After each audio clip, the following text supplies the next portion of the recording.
They dropped us off at the front, and I went through the front gate all excited, give the guy my ticket, and he's like, "Oh, you can't go through this gate. The part that you're going to is not connected." And in my mind, I was like, what is he talking about? What does he mean it's not connected,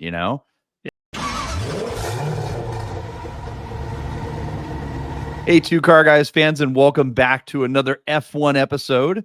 We've got a lot to pack into a short period of time, and we're going to do a little bit of a rewind, and then we're going to talk about the Brazil Grand Prix, John, maybe?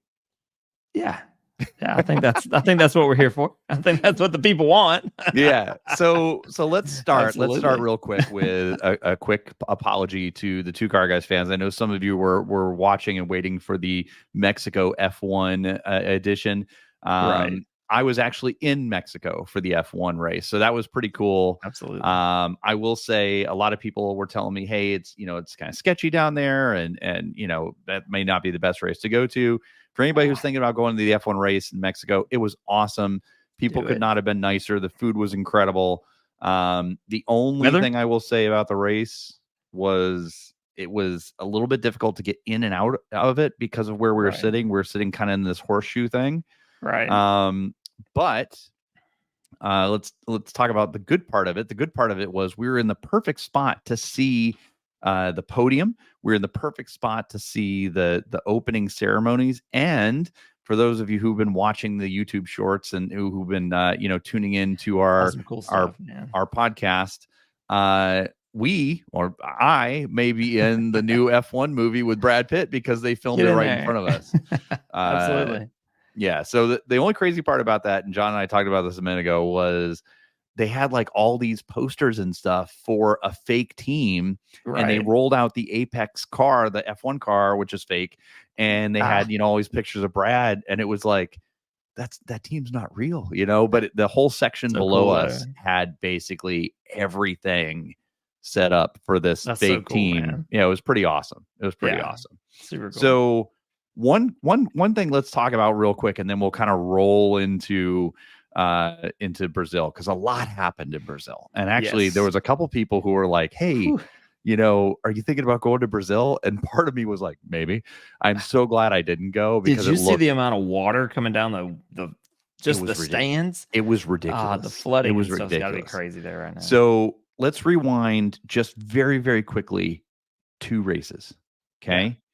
All right. We're in the first race in the US. We're back in Austin. Right. And we've got a very, very, very controversial move, right?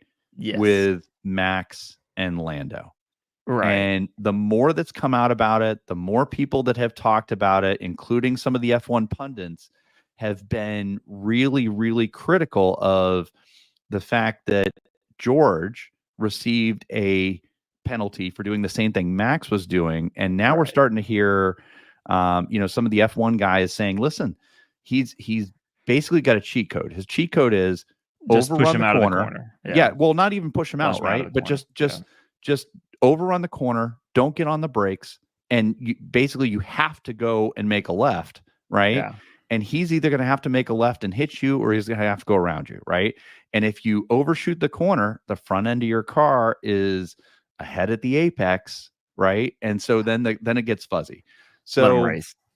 Well, okay, so great, right? So they gave Russell a penalty for doing the same thing that Max did, and Max kind of got away with one, and then they penalized Norris, and Norris ended up getting really hurt in that race, right? Because he couldn't make up the gap, and he couldn't make it up in enough time. And that's one of my biggest arguments. Even if they deserve it, you should give them enough time where they can, do something about it. Yeah, when they handed that penalty, it was really late. Really, it was like the the second to last lap. There's no chance to even put in a gap or push or anything. No chance. That. So the way it was handled by the FIA was incorrect. Right. So then we get into the Mexico City Grand Prix, right? Correct. First turn, Yuki Tsunoda goes off. They basically go under caution. For those of you, again, who watched our YouTube, I got some great shots of Burt Mylander. We didn't even know that he still ran the pace car anymore, or the safety car anymore. That's But right. Yeah. we got to see the restart, right? Right. And they restarted. We get a little bit of scrapping back and forth, and then very, very clearly, Max pushes Lando off, and then it Right. almost looks like he retaliates against him and does it again, right? And then he Right. maintains that position. And so 10 seconds is pretty much the heaviest penalty the FIA gives out, right? Right. They Well, I mean, dealt they dealt it him can kill a they race. dealt him 2 10-second penalties back to Absolutely. back, right? Yeah, And 2 gave him is a 20-second that was an penalty, which is aggressive. it's a whole it's a Aggressive. whole it's a whole pit stop. It's Yeah. an entire pit stop, It's right? unreal. So that part was just crazy in and of itself, Yeah. right? So we go into this new race. We go into Brazil. Yes. Ferrari looks fast, right? Because they Yeah. were fast in They Austin. came out of the gate really looking good. They In were FP1, fast FP2. in exactly. Yeah. They were fast in Yeah. Austin. They were fast in Mexico City, right? Yeah. Ferrari looks fast. We're starting to see the FIA crack down on Max, right? And Lando's definitely got a chip on his shoulder at this point, right? Because if you watch the after report when they were interviewing Lando in Mexico City, he was like, guys, I expect some of this, but this is too much. It's too far, right? Yeah. So I was really eager to see what was going to happen in Brazil, right? Absolutely. Yeah. And then Brazil is also a sprint weekend. Yes. So it's like double, right? Yeah, but then in the history of Brazil races, though, it's usually a wet race. Right. And so going into the sprint But race, I was has like, it ever oh, the been weather's that wet? no, I don't know. This was another level, man. Oh my God. But going into the sprint race, I'm like, oh, the weather's decent. All right, cool. Yeah. I heard nothing about rain in the forecast or anything like Nope. that. And sure enough, man, it did. Brazil put on a show. It did. Was And so a long day of racing, though. it was. So, yeah. So, we got sprint qualifying on Friday, right? In the dry, everything looked fine. Piastri qualified first, Lando qualified second, right? I mean, it was interesting because Max was in fourth in sprint qualifying. He was down. Yeah, he was down in sprint qual. And so we get into the sprint, and it was still dry. Yeah, the sprint race was dry race. Small drama there. I think it was just more or less the driver swap for Norris and Piastri at the end of that was the biggest amount of drama, I think, through the whole thing. Okay, so listen, I like McLaren, right? Yeah. I'm a McLaren fan. I'm also an Aston fan. I'm also a Ferrari fan. I mean, I love a lot of the teams, right? Fine, I'll be a but Red I Bull like fan. them. I like them for the history of the teams. And you know what? I don't really have a problem with Red Bull. I actually like the competitiveness from Red Bull. I'd like to see, especially like when we're watching Drive to Survive and you see all the little like back and forth, right? Right. It's good to have that competition, right? Absolutely. With that being said, I think everybody right now is just doing all the wrong things because I can't for the life of me understand why Stroll is still racing in F1. I'm sorry. His father has done some amazing things for the brand. The sport. For the sport too. Yeah, we wouldn't be where we are, from a Aston Martin, fan base if it wasn't for Lawrence. Correct. But Lance does not need to be there. Lance is just, I mean, it's unbelievable. And the thing is, he's consistently poor, and then he complains like it's everybody else's problem. Yeah. And I can't understand that. And then I will tell you, when I was in Mexico, it's hard not to be a Checo fan. It really is because everybody in Mexico is having Checo, a rough year, Checo. man. He's having a rough time. He's having a rough year, man. The year has just been rough for him. And look, I know some people out there really like Lewis Hamilton. I know some people out there really don't like Lewis Hamilton, right? Yeah. But the guy is a 7-time championship winner, right? 7-time world champion. Yeah. He's a phenomenal driver. He's done a lot of great things off the track and on the track. And I will tell you, I can't think, and correct me if I'm wrong, John, I can't think of a better pairing, a better 1-2 pairing than Valtteri Bottas and Lewis Hamilton. Yeah, I mean, they dominated for years. But they were always consistently together. They were 1-2, 1-2, 1-2 all the time. To an extent, there were times where there was a massive gap between Bottas and Hamilton as well. But nothing like Yeah. Checo.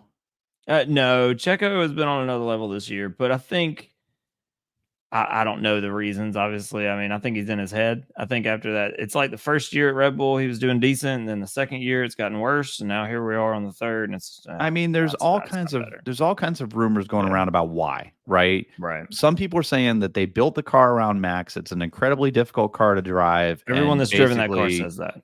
They have. Everyone. And basically what you're hearing is that it's set up for Max, it's built for Max, and that they just can't get it to a point where Checo feels comfortable driving the car. And if you listen to his team radio, he's always, the brakes aren't good. The steering's not good, right? So I don't know what it is. I like the guy, and I will tell you, like I said, it is hard to be in Mexico and not be a Checo fan. I mean, because Mexico loves him. Checo's shown in some other cars that he can dominate.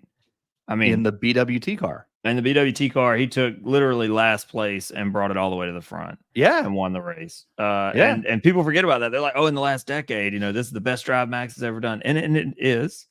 It's the best drive we've seen. No. I will say it was an amazing drive in the rain and the wet and all that. It is, but a lot of things went in his favor. Yeah, let's be honest, right? Well, so the sprint race, the sprint race, not a ton of drama, right? Right.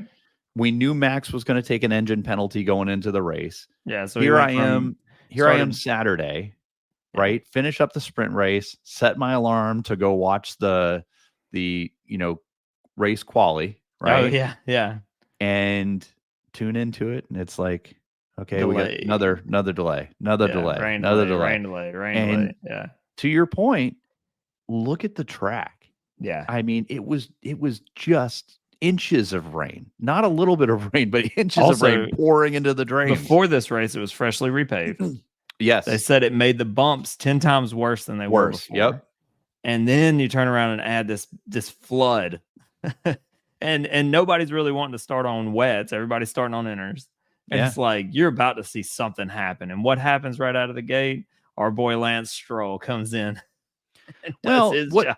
What's interesting is so the qualifying gets delayed, right? Yeah. And they're talking about what happens if they make it to Sunday and they're not able to get a qualifying in. And I'm like, well, surely they would just take the qualifying from sprint and basically make that the qualifying for the race, right? No. But they really want to have a qualifying. Now, for those of you who don't know, the new rule for 2025 says if for some reason you can't get a quali in, that you use the driver championship standings. Okay. I don't know why anyone thought that was a good idea. Yeah. What if you're first in the drivers championship and you have been having 3 or 4 terrible races in a row? You automatically get pole position? That makes no sense. Sounds like it. Yeah, that's ridiculous. So we get into the qualifying, which for those of us in the East Coast was 6 a.m. Also time change on Sunday, 5 a.m. my time. And then, it was rough, man. It was really, really rough. So we get into qualifying. They basically finally say, hey, we're going to send some people out. Yeah. And it is just F1 cars on ice. Yeah. Unbelievable. It is. Words can't describe what happens next. Well, we saw one after another go into the barriers. Five people wrecked on that. I think so. And the crazy thing was, like, you look at some of these. Both Astons, both of the Ferraris. Was that incorrect? No, both Astons. I know one of the Ferraris did. One Ferrari. And obviously the Williams did. Williams. I know we have one Williams. Was it 2 Williams? Did Alpine and Calapinto both? No, it was both. It was both. Yeah. So that's what it was. So yeah. But Albon's car, for those of you guys who are watching it, I mean, it had the left wheel on the right side and the right wheel on the left side, and it was like that was the craziest. I was like, there's no way they're fixing this, and they had 4 hours to fix the cars. Yeah. Right. And hats off to the men and women that are in, Salute. supporting those teams, Goodness because gracious. everybody but Albon started that race. Yes, unbelievable. And some were not as bad of offs, but they were still. I mean, when you see axles broke and stuff that looks like whole rear drive lines are being replaced, and they get the car back to the pits, have 4 hours to tear this thing to nothing and bring it back up and make it drivable for the race. Unbelievable. Great job, guys. Oh my god. But then we get the race going, right? Yes. Race lines up. You've got an empty spot because Albon qualified. Yes. Right. But he was not in the race. Right. So Albon qualified. So you get an empty slot. Right. Yeah. Then the race does the formation lap. And in the formation lap, Lance Stroll was nice enough to go ahead and put it into the wall. And then he thought to himself, that gravel that's supposed to stop cars at 150 miles an hour? I'll drive through that because that makes total sense. And he ended up beaching the car. Oh yeah, beach the car. It creates this complete chaos. I'm telling you right now, nobody knew what to do. Yeah. They go back to the starting grid. Yes. Colapinto was it? I think it was Behrman. Behrman didn't even line up in the right spot because he was lining up in the person in front of him, and they were not in the right spot. Right. Correct. So it created this whole chain of events. Yes. They flash the yellow lights, and Lando takes off, and then everybody else follows him. And I'm like, what is everybody happening? in the back's like, we're waiting for green lights, right? Like, what's going on? I mean, it just none of that made any sense. And I will tell you, listen, I don't want this turned into a let's get down on Max Day. Yeah, but I'm not he is the first person to get on the radio and tell on anybody who's doing anything. He's the first person to come on and explain the situation. Not even. He was driving behind. Oh, they're all divas, man. Everyone of them. He was driving behind Leclerc, and he was like, Leclerc's making all these mistakes, and he's like, why are you complaining about that? Like, just go around him. Like, what is happening? But so everybody starts wondering what the hell's going on. They make another lap around, right? They get back, and when they get back to to the start finish line, they basically go under red flag. Yes. And everybody, it's not a red flag, but it's a delayed start. So they reset all the cars, set everything back up, get ready for the actual start to start. Yeah. And then the race starts. And it starts. And I'll tell you right now, listen, my dad was here this weekend. Yeah. He's a huge NASCAR fan. Oh god. And every time he's over here, he's trying to convince me about how wonderful NASCAR is, right? And I watched a little bit of it on Sunday, and I think they were at Martinsville, and it's a very small track, and they were topping out at like 100 miles an hour, like literally 100, right? And most of the corners, they were at like 60 miles an hour, and I was not following it, right? Yeah. Meanwhile, I'm showing my dad these guys are doing 100 miles an hour with a spray so bad they can't see the car in front of them. They're basically driving by muscle memory, right? And they don't have windshields. They're not protected by the rain. They're getting soaked while they're riding, around behind these cars. I mean, unbelievable talent, these guys. You get 19 incredible drivers and Lance Stroll running around the track, right? Incredible drivers and Lance. And and it's just one of those things where it's really incredible to see them doing that. Yeah. But, I mean, and then just one after another, we started losing people. They're going off and spinning around. First lap, Checo spun around on what, turn 8? He was the first one to spin. It was, I think, something like that. He's in turn 8 and just spins the car. Nothing pushed him. I do think it was a little unfair what they did to Behrman, where they gave him a penalty, but it didn't affect the other driver. So it was really funny because he ran into the back of him. I think he ran in the back of Colapinto, right? Yeah, they gave him a 10-second penalty, right? 5. They gave him 5-second penalty. They said you're gonna get a 5-second penalty, and he goes, "Why? It didn't slow him down." Yeah, it didn't do anything different. Didn't change anything. He basically ran right into the back end of him. And I mean, he's sliding in the rain. What do you? Come on, man. I'll tell you, it's unbelievable. And so the race was just pure chaos. Yes. And I mean, Max is just Max. Oh my gosh, man. He was masterclass in this, though. I mean, he's from the start to the 10th lap, he was up to 8th position from 17th to the okay. 10th lap of the race. So let's Unreal. let's just clear up a couple things, right? Unreal. He got 2 free spots, okay? Because Okay. Stroll wasn't in there Yeah. and Albon wasn't in there, Okay. right? So it's funny because when you were looking at the you know, the hierarchy, it was Yeah. showing that, and you know, it was showing that he made up right away. It was showing he made up like 2 spots. I'm like, he didn't make up 2 spots right away. There were 2 people that didn't start the race, right? But at the end of the So day, I at mean, the end he's of the day, still he was doing really killed it. well, right? He was Excellent. doing really Yeah. well. It was a phenomenal drive, but I will Agreed. say some things just ended up going in his way, and To an extent. in Alpine's way. Absolutely. Who on God's green earth thought that Ocon and Gasly were going to be standing on the podium next to Max? Do you know how big that was for their constructors champion? Huge. They went jumped from in front of RB. 6th, or they went all the way to 6th from 9th. Yep. That's unreal, man. A $30 million bonus for them guys. And so here's the thing, right? Let's go. I'm happy for them for a bunch of reasons. Absolutely. One of the reasons is because they're sponsored by that conglomerate that has, you know, like Ryan Reynolds and all those guys in it. So I'm waiting to see more coming from that team. Absolutely. But you know, they have not gotten along well this year. No. Ocon and Gasly are they just never have at each other. No, but they not in Formula One. They haven't. No, but I think it's worse this year, right? Where they're just they're fighting and they're wrecking into each other and everything. You know, it just doesn't look like they can get it together. And then here they are standing next to each other on the podium, and it was crazy. But I mean, again, it was you know, kind of one of them like you know, like the hug is like kind of awkwardish. But it's there, you know. It's like I love you. Think no, not really.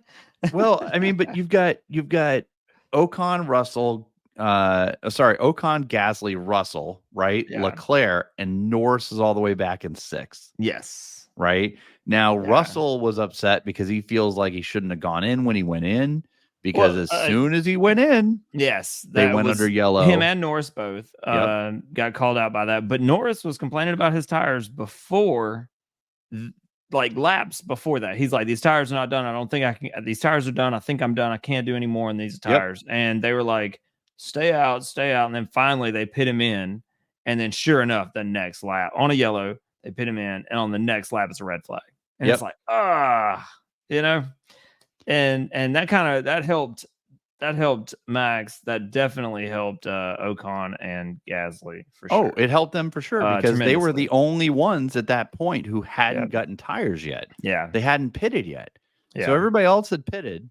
Right. And they were down in the middle of the pack. And the truth of the matter is, if Ocon and Gasly had pitted and Verstappen had pitted, it probably would have been a different race. Yeah, it would have been. I think we'd still had Norris on the podium. I agree.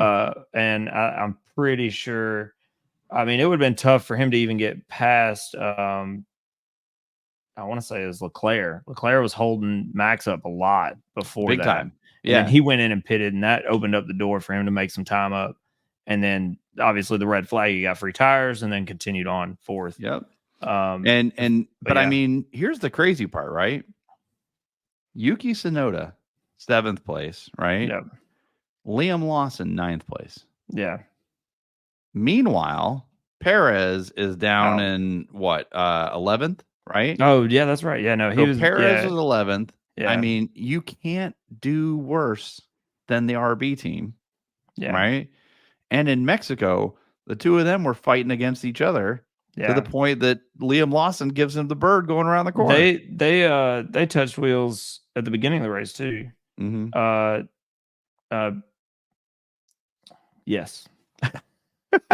Yes. It's all a big, like, wow, so much happened in that race. But yeah, man, what an amazing race though. It was, but it was awesome. It was literally just chaos. It seemed like the longest race, and it was qualifying we've watched this year.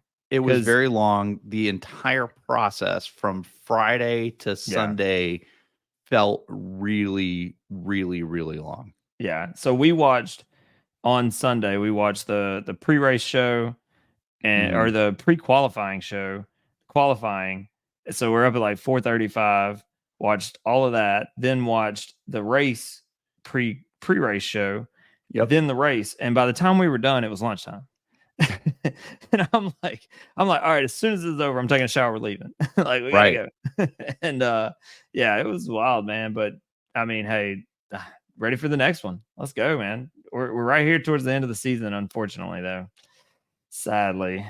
Well, I mean, not sadly, but not sadly, right? So we got 3 races coming up. We have one more race in the US. Yes. Which is an interesting one because it's going to be on Saturday night at like 10 o'clock at night in Vegas. Yeah. It's going to be a weird time. Yeah. Yep. We've got another race in Qatar and then a final race in Abu Dhabi. Yeah. Right. Finishing race. Yeah. So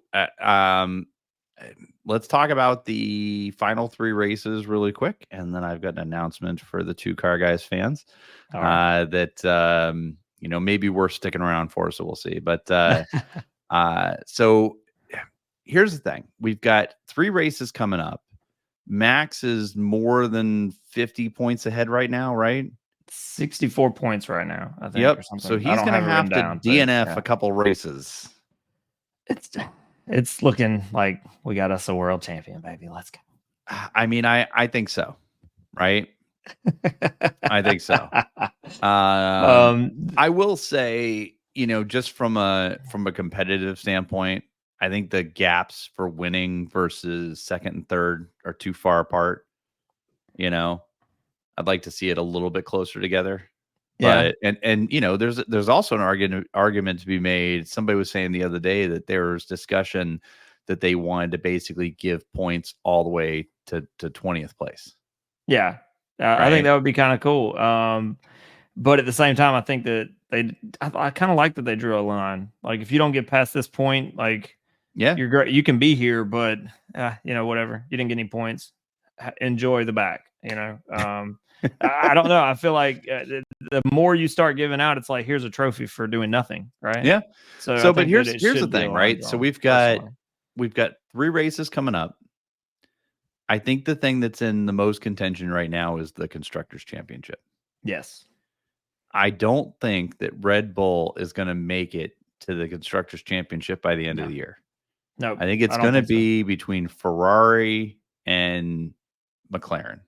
Yeah, absolutely. I think McLaren will get the Constructor Championship. Maybe too early to say that, but I think that's what's going to happen. I mean, if McLaren gets it, considering how far they've come in the last few years, absolutely, it would be a huge win for them. Even if they got second in the championship, I think it'd be a huge win for them. Absolutely. Because they were driving that orange canal boat last year, right? Yeah, man, that thing. So it was not the car, man. Just thinking from the time they came back to Formula One with Fernando Alonso and how horrible those years were, and then to where they are right now. There's other teams on the grid that I haven't seen that kind of improvement. Period. No, I mean Williams would be the next one in going from like horrible to making it decent in the last year. I gotta say, I don't know if you caught this in the pre-race show. They were talking to James Bowles, and which I really like that guy. I mean, I he came from legacy. I'd call it legacy.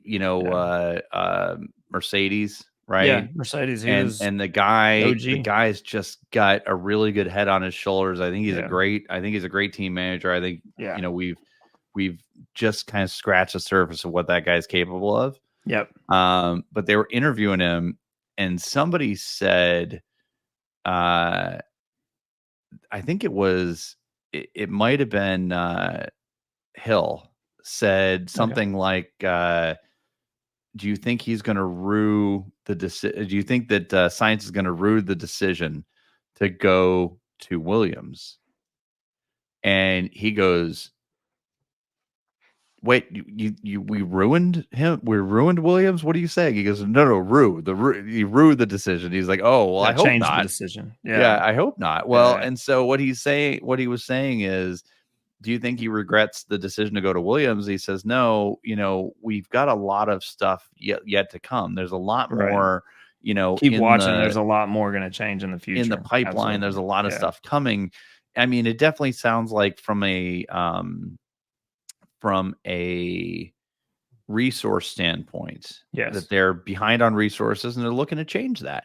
I mean, at the start of the year, they had a spreadsheet to run the company.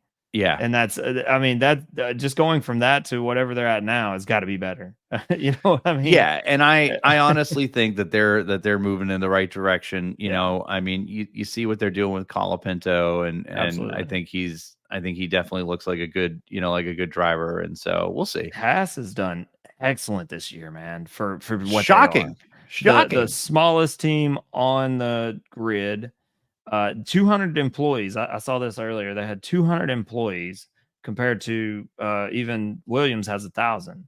Yeah, I think they said there's a commercial that's out right now where McLaren says they have 1,200 employees on the race. 1,200 employees. So I mean, just think about that though. They have done what they've done with 200 employees. Yeah, it's insane. And to think, right? I mean, Magnussen's not going to be there next year. No. Yeah. Right. And he's doing great this year. Yeah, he's doing. Yeah, I will say. I mean, in comparison to his teammate, he's not doing great. When you put him against, you gotta think Hulkenberg. Most race starts without a podium finish. Man, that sucks. You gotta think that's eating him alive. I know, man, and he's finally in a decent enough car that I feel like they could get there. Maybe by the end of the year. I'd love to see that, man. Wouldn't that be amazing? I'd love to see him podium. Oh, dude, that would be sick. I'd love to see him podium. Yeah, that would be super cool. So the big news is that I have made the decision to go to the F1 race in Vegas. Yes, sir. And we're doing our best to try to come with you. So I hope you make it, man. So man. I'm actually I'm leaving on Thursday. I'm going to be there for qualifying on Friday, and I'll be there for the race on Saturday. Awesome. I'm actually going to be sitting over by the Sphere. So that'll be really awesome. But I'm excited. I heard a lot of good things as far as the race was concerned last year. I know from watching it on TV, it was probably one of the more exciting races last year.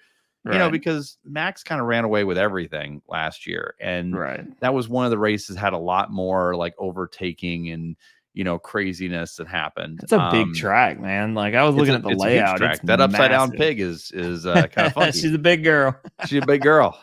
Old Bessie. Absolutely. Old Bessie. but I mean, I'm excited. I think it's going to be an awesome race. I've got the bug, man. I went to Monza last year. That kind of kicked it off. I went to Miami this year. Miami, Mexico was going to be the only race I went to this year. Right. And then Miami was kind of a last minute decision. Should have went to that. It would have been cool to be there for Norris's first win, man. That would have been amazing.